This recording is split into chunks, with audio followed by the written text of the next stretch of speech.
Hey guys, continuing with the same dinner that you've probably seen the other videos for. I've got rice going, I've got meat marinating, and actually going to have some of the Christmas cabbage with that as well, and some Brussels sprouts.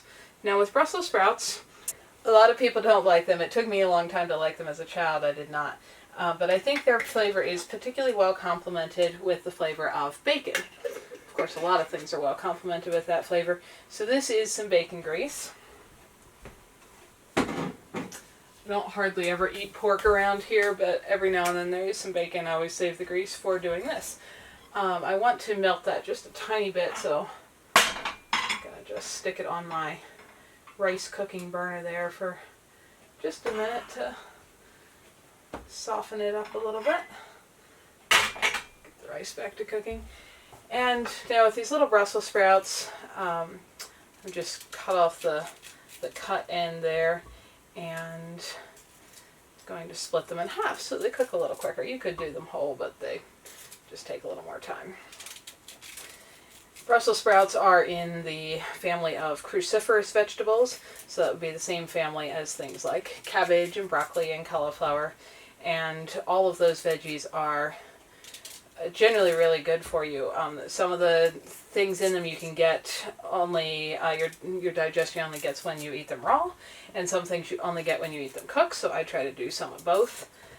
But I do now really like Brussels sprouts and eat them fairly regularly. So I'm just going to put all these in this pan, and then you could do lots of different things. I like I said, bacon grease or butter for the flavor with these, because if you've never tried them, Brussels sprouts can have a little bit of a more bitter taste to the greens than cabbage and some of the other things, but most of those bitter green veggies are extremely good for you, so I'm not going to worry about that. Plus you can definitely minimize that with how you cook them. So the fat, whatever kind of good whole saturated fat you're using, like a grass-fed butter, or you could do coconut oil. Having the fat in your digestion at the same time actually helps you absorb more of the nutrition out of the veggie than if you just ate it with steamed in water or something. Besides, it wouldn't taste as good, but it does also improve your body's ability to use vitamins and minerals and stuff in there. There's a lot of things that are called fat-soluble vitamins. That's because they dissolve it with fat, and your body does not, even if you eat them or take them in a pill form or whatever, your body doesn't use them very much because it can't if you don't take in some kind of fat with them, because that is what you need to be able to actually absorb them. Now, I'm not a doctor. Go look this stuff up for yourself and see what you think, but that's my understanding. And want some salt with this for sure. Just going to do a little handful in there.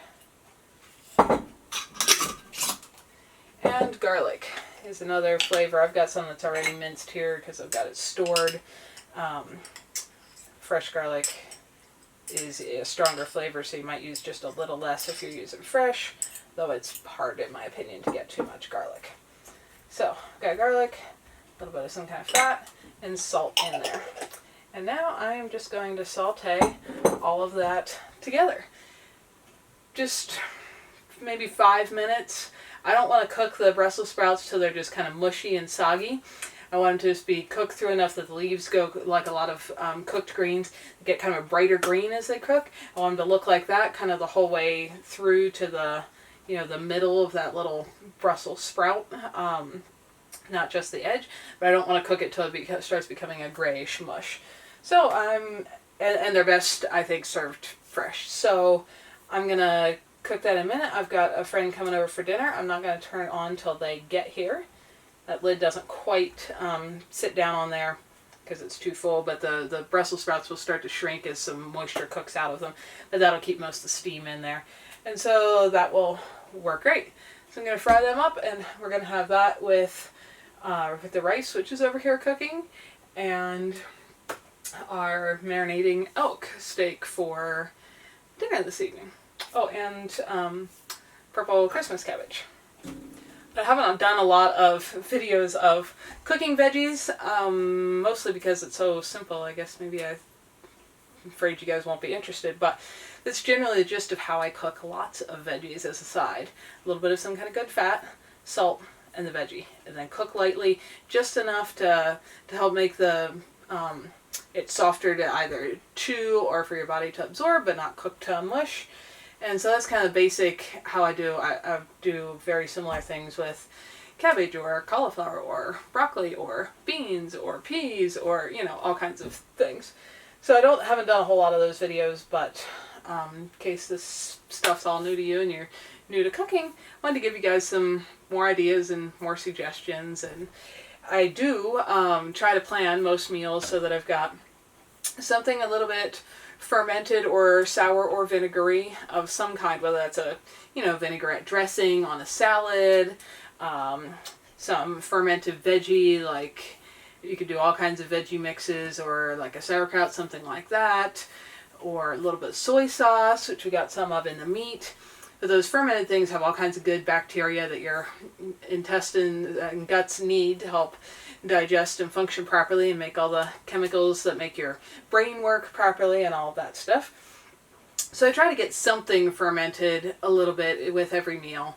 And it doesn't have to mean you don't need like a full plate of anything, just a spoonful or two of most of those things are great.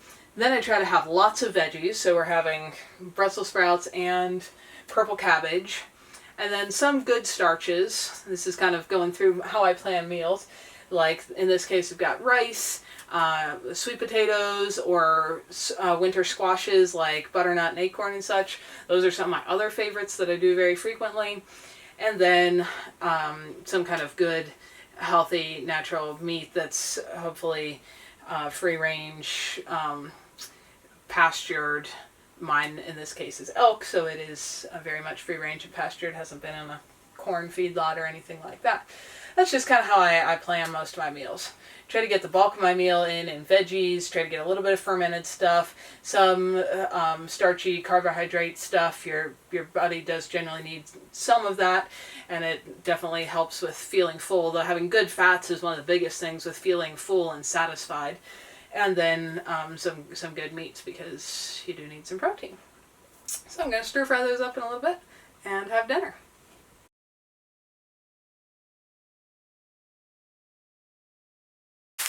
Okay, so we are basically ready for dinner. Fried up that meat, leaving the extra marinade on there as sauce, because I'm going to serve it over the rice, which is all done right there. You can see it's steaming just a little bit. Christmas cabbage ready to roll. And the Brussels sprouts, what you can hear sizzling, they're just finishing up sauteing just a little bit more. And we're going to sit down and have dinner. Thanks for watching, folks. If you're interested in more info on my off-grid tiny house life, check out some of my other videos here. And if you like what you're seeing, click the little picture of my house to subscribe, and then hit the little bell so YouTube actually notifies you every time there's a new video available. See y'all next time.